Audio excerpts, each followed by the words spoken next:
अस्सलाम वालेकुम। आज मैं आपके साथ शेयर कर रही हूँ गाजर के हलवे की रेसिपी, जो एकदम बावर्ची स्टाइल में बनेगा, एकदम शादियों वाला हलवा।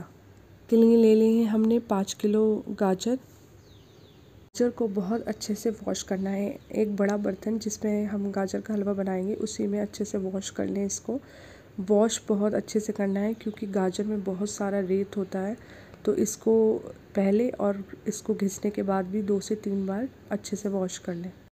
उसके बाद सारी गाजर को कद्दूकस कर लें और कद्दूकस करने के बाद भी इसको पानी में डाल के एक बार और वॉश कर लें, 1 से 2 बार, ताकि इसकी सारी मिट्टी और रेत निकल जाए अच्छे से वॉश हो गई हैं। अब इसको गैस पे चढ़ा देंगे गाजर को, और यहाँ पर 3 लीटर दूध डालना है। 3 लीटर दूध में इस गाजर को अच्छे से बॉईल करना है ताकि जो गाजर है वो अच्छे से बॉईल हो जाए, गल जाए। तो यहाँ पर 3 लीटर दूध का इस्तेमाल कर रहे हैं।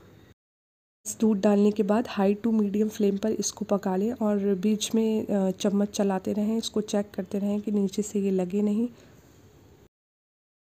चम्मच से अच्छे से गाजर को दूध में मिक्स कर लें और कवर करके इसको रख दें ताकि अच्छे से गल जाए। बीच में खोलकर इसको चलाते रहना।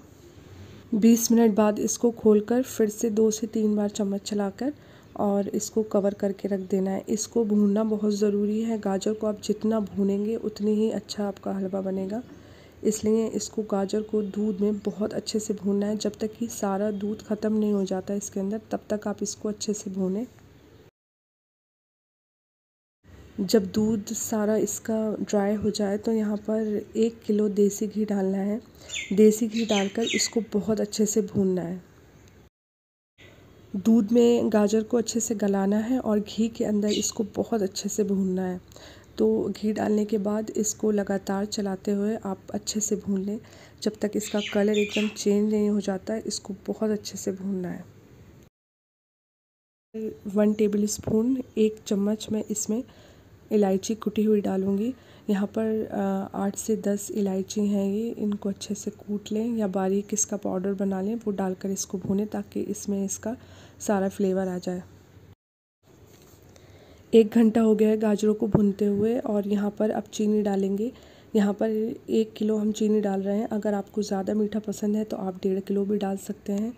वैसे 1 किलो चीनी इसमें परफेक्ट थी, लेकिन कुछ लोग ज़्यादा मीठा पसंद करते हैं तो वो चीनी ज़्यादा बढ़ा सकते हैं। उसके बाद इसको फिर से भूनना है।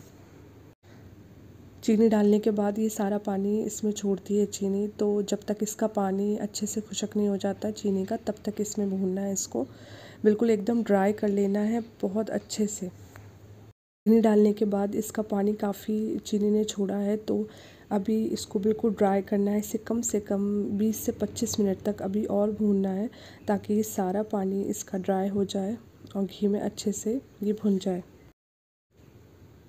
20 से 25 मिनट हो गए हैं इसको भूनते हुए और बहुत ही अच्छी अब इसमें खुशबू आने लगी है। इसका पानी भी ड्राई हो चुका है, हल्का सा थोड़ा बहुत पानी है इसमें, और वो भी अब बिल्कुल ड्राई हो जाएगा जब इसको मावा डाल के हम भूनेंगे।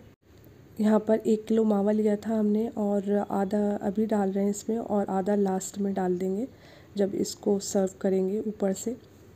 मावा डालने के बाद इसको 10 मिनट तक और पका लेंगे ताकि इसका सारा फ्लेवर इसमें आ जाए और भी अच्छा इसका टेस्ट हो जाएगा मावा डालने के बाद इसको पकाएंगे तो। यहाँ पर हमने किसी ड्राई फ्रूट्स का इस्तेमाल नहीं किया है। अगर आपको ड्राई फ्रूट्स पसंद है गाजर के हलवे में तो आप डाल सकते हैं। हम लोगों को पर्सनली बिल्कुल पसंद नहीं है गाजर के हलवे में ड्राई फ्रूट्स, तो हम नहीं डाल रहे हैं यहाँ पर।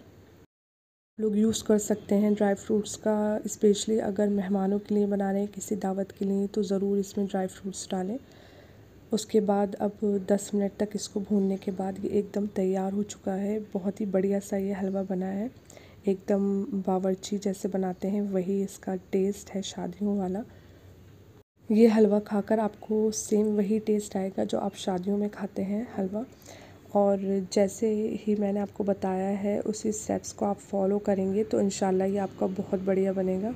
इस हलवे को खाने के बाद आपको एकदम शादियों वाले हलवे का टेस्ट आएगा। ये बहुत ही बढ़िया बनता है और इसका टेस्ट भी बहुत लाजवाब होता है। इसे एक बार ज़रूर ट्राई कीजिए और सारे स्टेप्स फॉलो करके इसको बनाएंगे इंशाल्लाह तो आपका हलवा एकदम परफेक्ट बनेगा।